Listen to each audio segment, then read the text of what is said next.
Golden Sky, entry 11. So I went into a room and sat back in this really comfy looking seat, which appeared way better than it felt. I found myself thinking, this seat is a lot like me.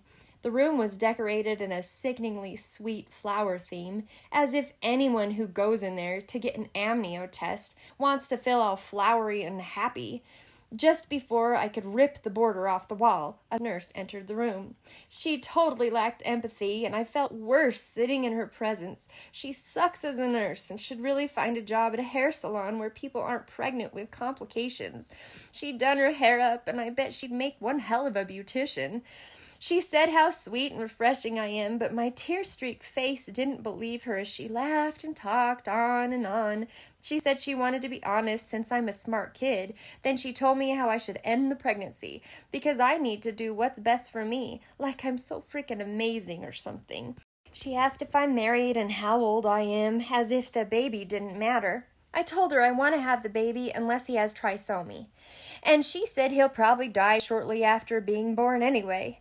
I seriously thought about walking out until she produced a needle like a magician discovering a rabbit in his hat. The needle was the size of Milwaukee.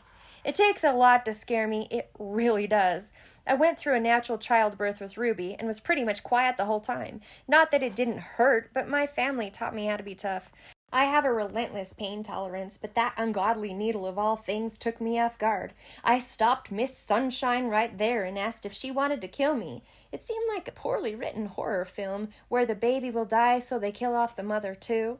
She laughed and told me to relax. I wanted to say, over my dead body, but decided she might take the advice. She didn't really care about me anyway. That nurse was the textbook definition of self-absorption. She said if I moved, the needle could hit the fetus. She didn't want to get in trouble or something. Forget she might hurt my son. The needle punched through my skin. It didn't hurt as much as I'd expected, as far as needles the size of Milwaukee go.